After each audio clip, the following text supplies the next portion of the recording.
Welcome to The Red Wagon, a podcast for employees and friends at Children's of Alabama. I'm Tiffany Kazarowski, and today we're talking about language services. We have a department here called Language Services, and it falls under customer service. So I'm here today with Amado Santos, who is the Director of Patient Relations, and Itala Milan, who is the Language Services Manager. Welcome, you guys. Thank you. Thank you for the opportunity. Yes, thank you for having us. So just to reiterate the structure, you guys report, Amado, your team reports directly up to Lori Moeller, Yes, that's VP correct. of Customer Service. Correct. Okay, and then Patient Relations, you have that group, plus Language Services as part of your team. That is correct. We have patient relations, the customer service coordinators, and then we have the team of interpreters that Itala manages program. Yes. Very good. So yeah, AKA the interpreters. Interpreters you Yes. see them all around. Let's just unpack this a little bit because I don't think the majority of people in our organization really understand all of the different facets of language services and how important it is, even legally, for us at Children's. And there are some risks involved if we don't incorporate an interpreter, a certified interpreter. So let's jump into that. Why does Language Services exist? Why do we have the department? And I think that is a very good way to start. I think a lot of people are not aware that the provision of effective communication comes from federal laws and guidelines that we have legal duty to follow. It dates back to the Civil Rights and Title VI, which was the first language access law that we had. And then recently with the ACA, we had Section 1557, which provided an updated guideline as to what we have to do and what we have a legal duty to do, as you said. And it just sets guidelines and parameters of what we need in order to be able to call someone an interpreter and provide those services that everyone receives on a daily basis. When they meet a LEP is the key word, limited English proficiency, for all our families that speak any other language other than English as a primary language. So what you're saying is our families have a legal right to language services, Correct. to an interpreter. And then also, on the flip side, our employees and medical staff also have a right to have an interpreter present, right? My goal as language service is to make sure the families are getting what they have a right to and our staff is protected from any liability and have the ability to communicate what they need to our families effectively and correctly in their target language. And you bring up a good point about the certification as well. Your interpreters are certified medical interpreters, and that's really important. It is. You know, there's a lot of bilingual people around, but not every bilingual person has had a specific training when it comes to medical pathologies or terminology. That's what makes an interpreter who's qualified or certified stand out from any other individual. And we are lucky we have certified, qualified interpreters, not only in staff, but even when we outsource, we have to make sure that you can trust that person that's helping you out when you're in an encounter. And we're not just talking about Spanish-speaking services. Obviously, that probably makes up the majority of the interpreters and the services you provide. But tell us a little bit more about the team and what makes up the team. It's not just people either, right? We love technology, and our office is a blend of full-time staff, a blend of individual contractors and agencies, and then we have videos. You've seen that famous iPad in a cart that rolls down around sometimes around the hospital. Then we have blue phones. Everyone knows the blue phones. We now have cordless and corded blue phones in every unit and in every clinic. So there's over 200 languages, and we don't have access to them in person, but we have access as much as it's available through those technologies. We have had some very rare languages where it's not as easy, but without those resources that we're very lucky to have here at Children's, it would be even harder to communicate with our families. And let's talk about some of those barriers. Sometimes I think people worry about how long it will take for an interpreter to come to their area, and so they think, let me just get this over with and use my high school Spanish and try to get by. And you guys are saying that's absolutely not the way to handle a situation. That's correct. And if I can just go back to one of the points that Itala was referring to, yes, we want our interpreters that are on our team that are certified and they're well versed with the medical terminology. But even then, as us and the interpreter team know that there are areas where, a specialty, where terminology that if you have a family member, you have a staff member that might know a little bit of Spanish, I think it's unfair to put a family member in that position, and also a Staff provider member. that might not be as well versed in medical terminology and the target language. So number one is the right thing to do, and number two, we have to realize that the information we're giving the families, that can be the difference between going home with a discharge and being safe, or having to come back to the ER for something that could be completely preventable. So it's not, we encourage people to learn Spanish, to be familiar, but we just, not in a negative way, we just want them to be extremely careful when they are communicating medical information to our families. Right. I mean, they really shouldn't. They're not They're certified not- medical interpreters. Correct. And they really should not. That's right. We do have a way that there is a certain guideline that allows them to use their skill set if it has been authorized by our department. However, it only allows you to do, quote unquote, your job in that language. It does not allow you to act as an interpreter. I get the question all the time. How can I be an interpreter for my patients? The only way you can be an interpreter is if you have it under your job title. That's the short answer. Otherwise, you can use your skill set. I'll tell you, it makes a big difference when our families are greeted in their language. There's so many providers we have here, nursing, medical, and otherwise, who will say, we'll greet the family in their language, and it makes the comfort level go up higher. But once we get to the medical, once we get to the actual encounter, that's what we're here for. We're here to make sure you have what you need. We're covering you, we're covering the hospital, and we're keeping everyone safer. And we also documenting, if an interpreter goes and talks to the family of the providers, there is a accountability factor where we can go back and say, okay, let me see who was with this family yesterday during rounds. And so we're able to document that. If there's an interpreter or if it's a person that helps them, and of course with good intentions, oftentimes that puts us in a really difficult position because we cannot go back and say, yeah, they did rounds, but who did that? Oh, it was a doctor who spoke Spanish. So it's easier to track down. Right. It's also documented that we were able to provide interpretation with one of our qualified interpreters. I think one last important point would be under Title VI, which was previous to what is the latest. Title VI did not give families the right to sue for not being provided communication access. Under 1557, which falls under the ACA, it established the right to sue. And historically, there have been many cases. So I don't want to scare anyone, but I want everyone to know it is beyond just whether it's another 5 minutes or it's more convenient. It is a matter of liability. And of course, we want to give the best customer service. And there's a reason why language services is part of the patient relations department and falls under customer service, because it is really a core aspect of the patient experience if you don't speak English fluently. Right, and that's one thing, and I often tell when I have the opportunity to speak with providers or with nursing staff is that, just imagine being in a country where you don't speak the language and your child gets sick or you get sick. And if you go to a medical facility where you're given a diagnosis that is very difficult to start with, if someone approaches you, you don't understand what they're saying, and they're telling you that you have to be here for 3-6 months, and you might be grasping 10% of what they're saying. Right. It's not right for us to Assume. assume that they understood a little bit of it. We have a responsibility to provide communication that is effective, and the language that our families indicate is their preferred language. And we have a legal responsibility as well. We were discussing this before when we were planning for this podcast.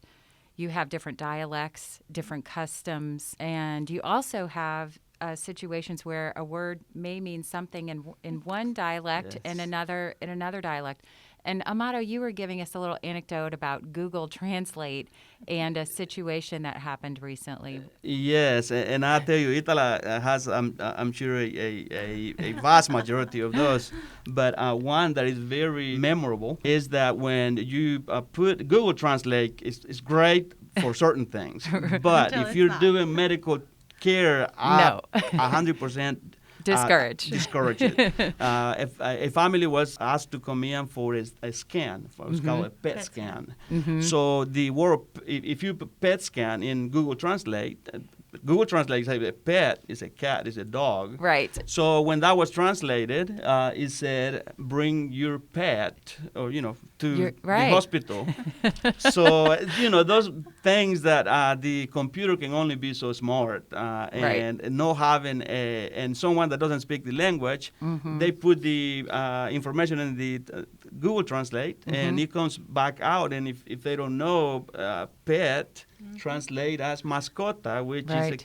could be a cat, a dog. We really did not want a dog Right. to come in that Right. day. Right. Yes, and that's one example. Right. I'm sure It there are is, many and more. I think beyond the actual word, one other thing that our interpreters are able to do is most of us, not all of us, are part of the culture. We grew up in the culture. We Yes. understand certain things. And while I may not understand the culture of, let's say, someone that speaks Arabic, I learn from my interpreters every day. And so an interpreter not only has been trained on the word and the terminology and the pathology of it, they also understand and work as one of our standards as interpreters is to be cultural brokers.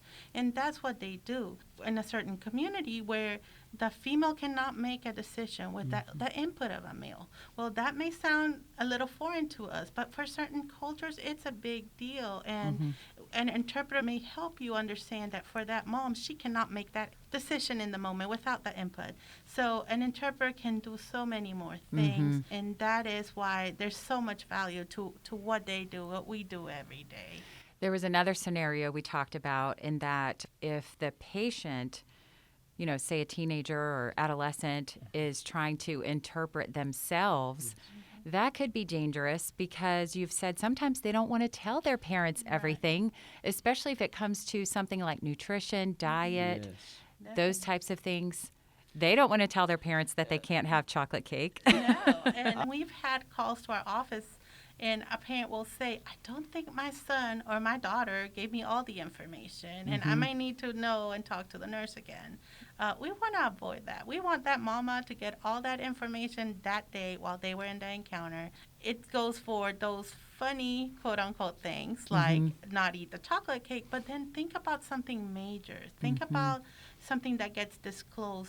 You don't want to have a child tell a mom that they have a very serious diagnosis. Right. How could we do that?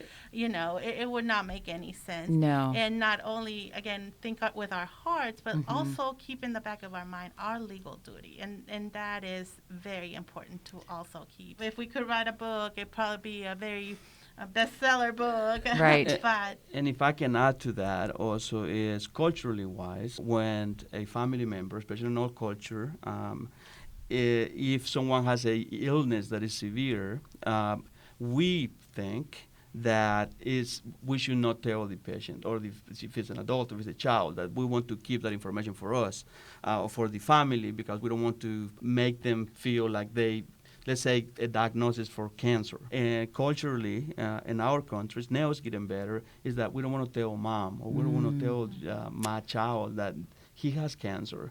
So here, the healthcare system is, we have to be transparent, we have to be honest. Right. But if we're using a family member, they're not doing it because they want to be dishonest with their family member. They just feel that it's culturally wise, they're doing the right thing. That's where the reason that we need the interpreters to be present during those tough conversations. Right. None of us want to have them, but they're important, and we must communicate that information to our families. Well, and you bring up a good point, not just the patient scenario that we were talking about, but a brother or sister of mom or dad who comes in, or grandma, who offers to be the interpreter. It doesn't protect us. Correct. it doesn't. And one of the things that the guidelines state is there are only two reasons when you could use potentially a family member. One is if it's a life and death situation and there is absolutely no other resource available. You don't have a phone, you don't have a video, you don't have anything, and you need the intervention right away. Mm-hmm. That's one.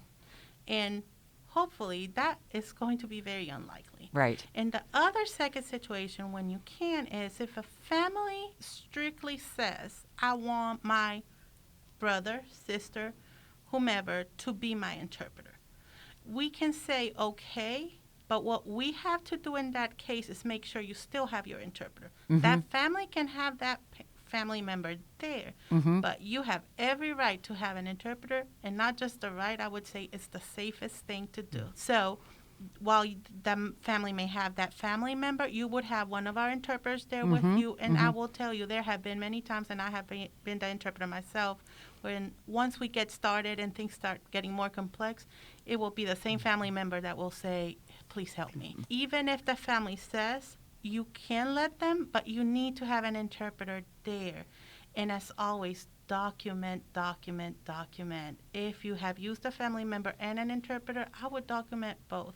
It may take you an extra minute to document that, but it may save a lot of grief in the future. Right. So if a family insists on having their family member, I would say we don't need to fight them on it. Right. Just have your interpreter. That's your right to Right. have an interpreter at all times. One thing I did want to bring up that we had spoken about before is to try to, as much as possible, capture the need for language services as early as possible in the process, right?